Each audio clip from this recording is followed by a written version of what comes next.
Tom and Amanda Johnson had always seemed like the perfect couple. To the outside world, they were the epitome of success: a comfortable home, stable jobs, and 2 children who were well-mannered and thriving.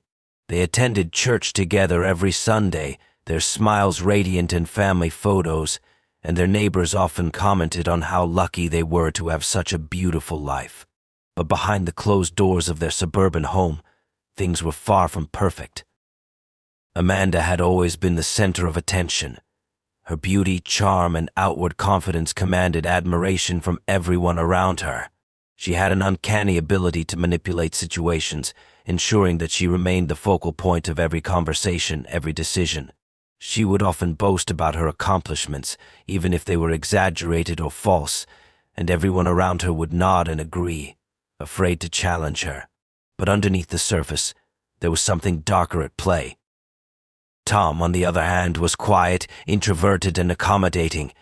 He was the type of man who would do anything for his family, always putting their needs before his own. He worked tirelessly as an engineer, often coming home late, exhausted and eager to please Amanda. Over the years, he had come to accept his role in their marriage, to support Amanda, to listen to her demands, and to ensure happiness. But what Tom didn't realize was that his constant sacrifice was slowly eroding his own sense of self.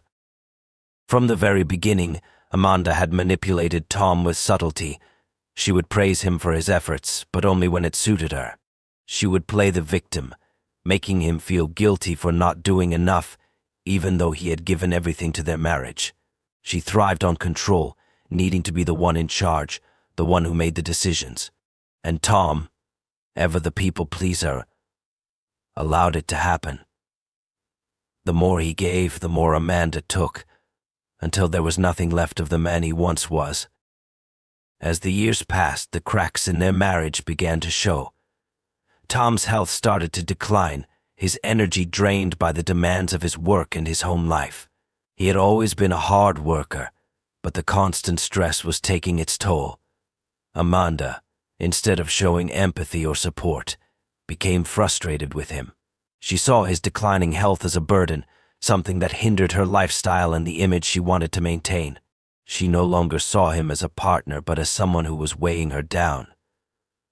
The more Tom struggled, the more Amanda grew resentful, her narcissism feeding on her growing dissatisfaction. Despite everything, Tom remained devoted to her. He tried to hide his physical and emotional exhaustion, hoping that things would improve. But deep down, he knew he was trapped.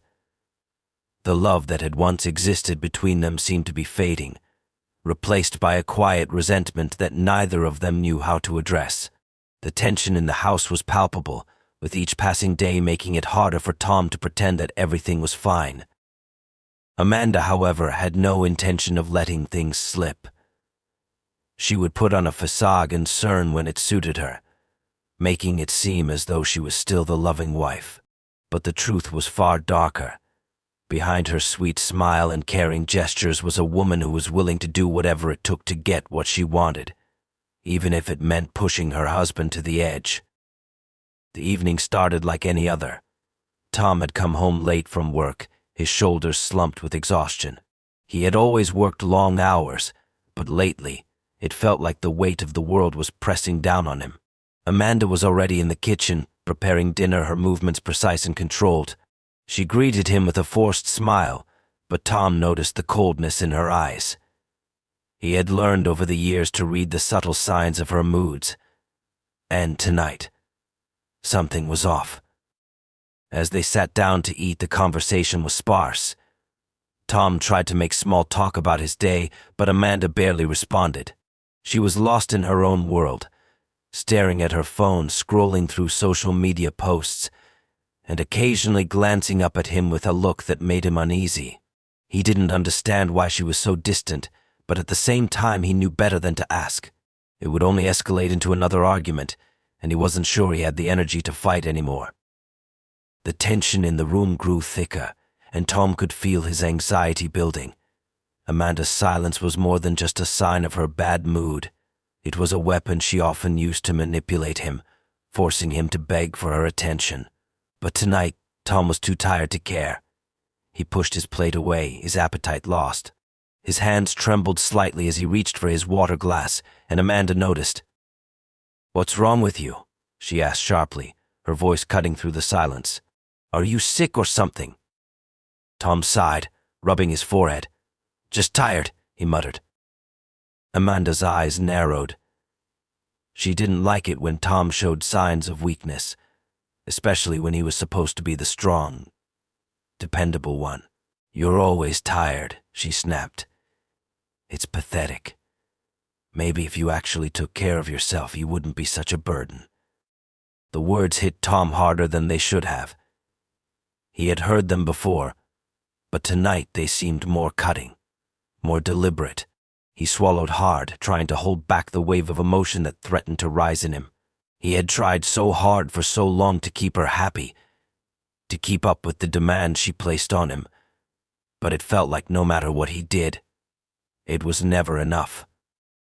Amanda stood up abruptly, pushing her chair back with a force that made it scrape loudly against the floor. She walked towards the kitchen counter, where a bottle of wine sat half empty. "You're useless," she muttered under her breath, though loud enough for Tom to hear. "I should have never married you." The words stung, but Tom didn't respond. He had stopped arguing with her years ago. The last time he had tried, the conversation had spiraled out of control, with Amanda throwing a fit that lasted hours. The fights were always the same. She would accuse him of being lazy, of not doing enough, and he would apologize, trying to make things right. But it was never enough. She always found a way to make him feel small, insignificant. The argument continued, escalating in intensity as the minutes passed. Amanda's words grew sharper, cutting deeper into Tom's already fragile state. She began attacking his health, accusing him of being weak and lazy, calling him a burden on her life. Tom tried to defend himself, but the words caught in his throat. His body was too drained, and his mind too clouded. He couldn't keep up anymore. His chest tightened, and he felt the familiar sensation of panic creeping in. Before he knew it, Tom had collapsed in the living room, gasping for breath. The world around him spun as his vision blurred. He fumbled for his phone, his shaking fingers barely able to unlock it. With all the strength he had left, he dialed 911, his voice weak and panicked as he tried to speak, but the words wouldn't come. Amanda stood in the doorway, watching him struggle. For a moment she seemed to hesitate, as if unsure of what to do. But then, a cold smile crept across her face. She didn't rush to his side to help him. Instead, she stepped back, making sure to remain out of the frame of the phone's camera. Tom, in his dazed state, had no idea that his desperate call for help would be cut short. The ambulance would never come in time. As Tom's breath became more labored, Amanda's expression remained unchanged. She had orchestrated everything, and now her plan was about to come to fruition. The 911 call was one of the most chilling pieces of evidence in the investigation. It began like any typical emergency call, with the operator's calm voice asking, "911, what's your emergency?" But the response was far from typical. There was no clear answer at first, just heavy breathing, followed by the faint, raspy voice of Tom struggling to speak. His words were almost unintelligible, but the sense of panic was undeniable. I need help," Tom gasped, his voice breaking. I can't breathe." The operator, sensing the gravity of the situation, pressed for more details. "Sir, can you tell me what's happening? What's going on?" There was a long pause, during which the sound of labored breathing filled the line. Tom's struggle was evident, but his words were lost in the mix of gasps. The operator attempted again, trying to keep him calm. "Sir, I need you to try and stay with me. Can you tell me where you are?" The only response was a weak, almost inaudible cough, followed by a sharp intake of breath. The sound of a muffled noise, almost like a shuffle or a shift, echoed in the background, and the operator repeated the question, urging Tom to remain conscious. Suddenly there was a click, followed by the sound of the call cutting off. The line went silent. The operator tried to reconnect, but the call was lost. Attempts to reach Tom went unanswered. The emergency dispatchers immediately sent officers and paramedics to the Johnson home, but by the time they arrived, it was too late. Tom was found in a state of near collapse, barely conscious, his eyes wide with fear. He had managed to dial 911, but his life was slipping away before help could reach him. The scene inside the house was unnerving. Tom lay on the floor, his clothes disheveled, his breathing shallow. There were no signs of struggle at first glance, no visible injuries beyond the bruising on his face, which seemed inconsistent with a simple argument. The paramedics did what they could, but despite their efforts, Tom passed away shortly after arriving at the hospital.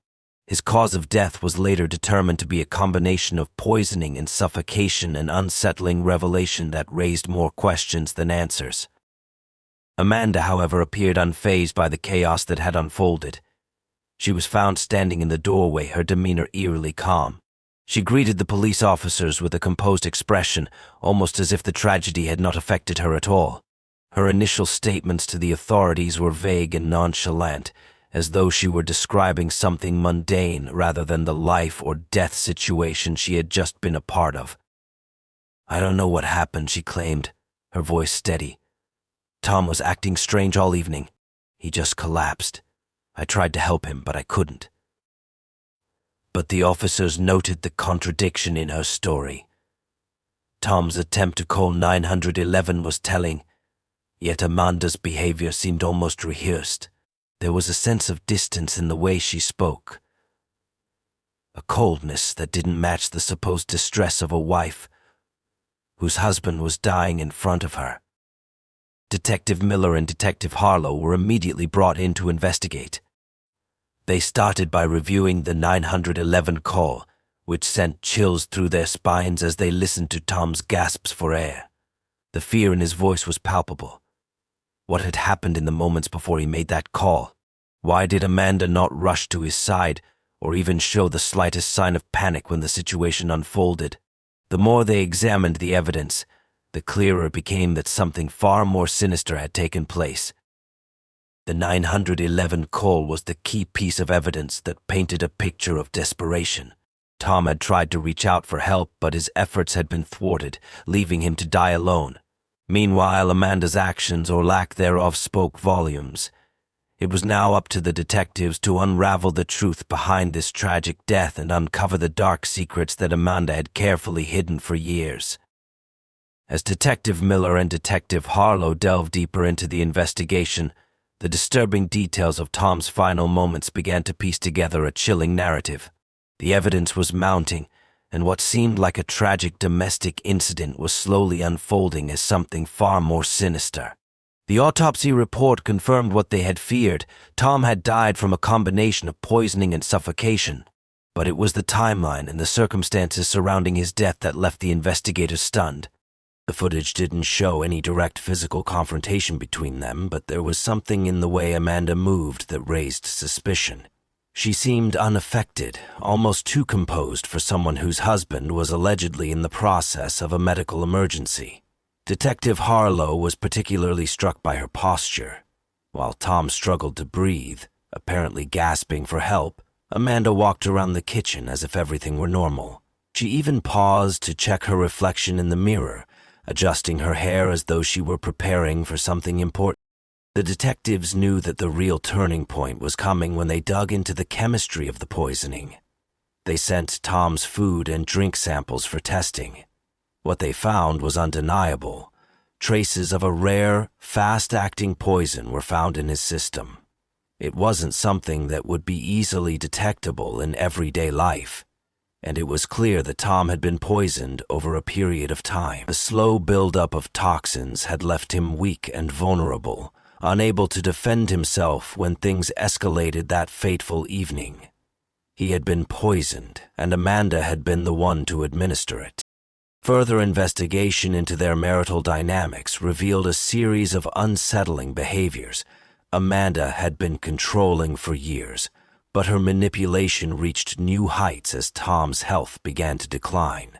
Several friends and family members came forward, describing a pattern of gaslighting where Amanda would constantly belittle Tom, making him feel inadequate and weak. Her manipulative nature was carefully camouflaged behind a veneer of charm and affection, but to those who looked closely, it was clear that Tom was slowly withering under her dominance.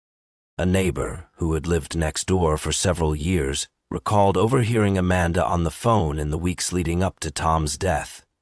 She had spoken openly about how much she hated taking care of him and how his illness was a burden. Amanda had even confided in her that she didn't think she could keep taking care of this dead weight much longer. The neighbor had dismissed it as an offhand comment, thinking Amanda was just venting, but in hindsight, it was a chilling precursor to the horrific events that followed. The final piece of the puzzle came when Amanda's past was scrutinized. It was revealed that she had a history of toxic relationships, all of which had ended badly. Her previous partners had similarly suffered from her manipulative and narcissistic behavior.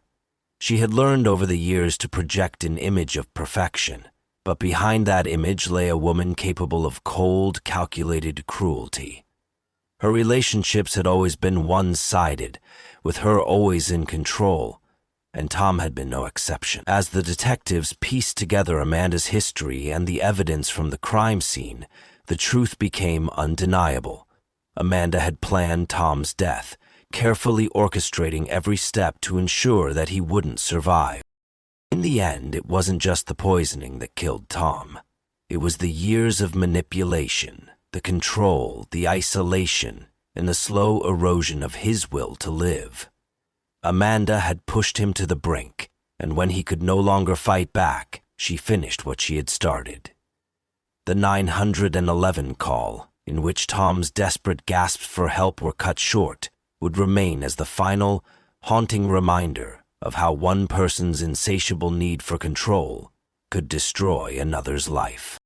As the investigation reached its conclusion, the truth about Amanda's cold and calculated actions began to unravel fully.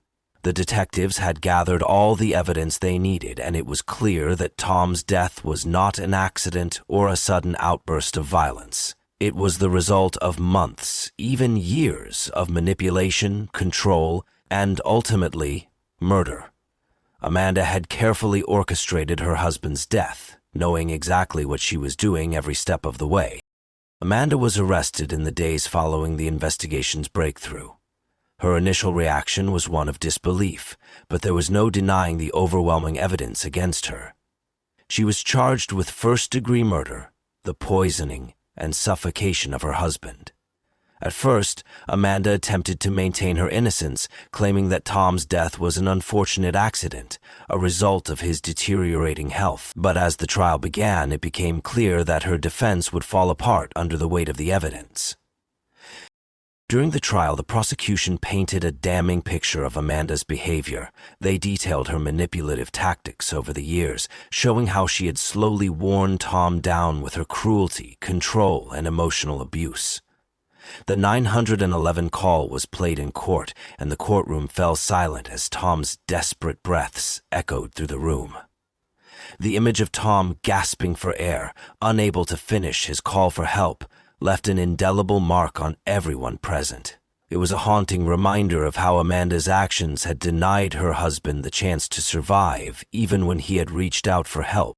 The forensic evidence, including the poison found in Tom's system, was irrefutable.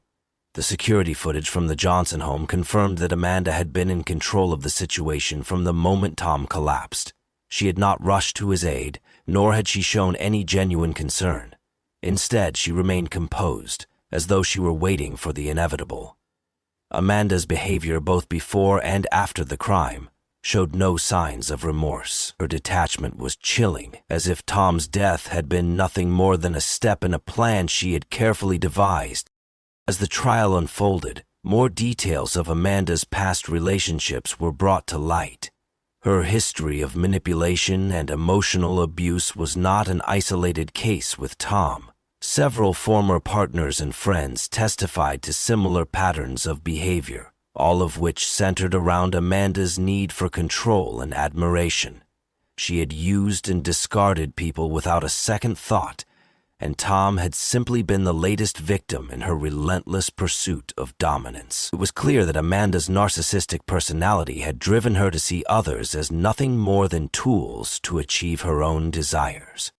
The defense attempted to argue that Amanda had acted out of stress and frustration, claiming that the pressures of caring for Tom had led her to snap. But the prosecution countered this with overwhelming evidence that Amanda had never truly cared for Tom in the first place. She had never shown any signs of empathy or concern for his well. The jury was not swayed by the defense's claims, and after deliberating for just a few hours, they returned with a guilty verdict. Amanda was sentenced to life in prison without the possibility of parole. As the judge passed down the sentence, Amanda's expression remained impassive, betraying no emotion. She had not shed a single tear, nor had she shown any remorse for the life she had taken. In her mind, she had done what was necessary to regain control of her life. Tom's death, to her, was just another obstacle that had been removed. The community was left in shock and disbelief, struggling to comprehend the depth of betrayal that had taken place behind the closed doors of the Johnson home. Neighbors and friends who had once admired Amanda for her beauty, charm, and seemingly perfect life now saw her for what she truly was, a woman capable of unimaginable cruelty. Tom's family was devastated, grappling with the loss of a man they had loved and cherished, while Amanda's children were left to grow up without the father they had known, their lives forever altered by their mother's actions. In the aftermath, the case became a grim reminder of the dangers of narcissism and emotional manipulation. It highlighted the dark side of relationships, where one person's need for control could destroy everything in its path. Tom Johnson had been a victim, not just of physical violence, but of a psychological war that had been waged against him for years. His tragic death became a cautionary tale, showing how even the most seemingly perfect lives could be shattered by the hidden darkness lurking beneath the surface.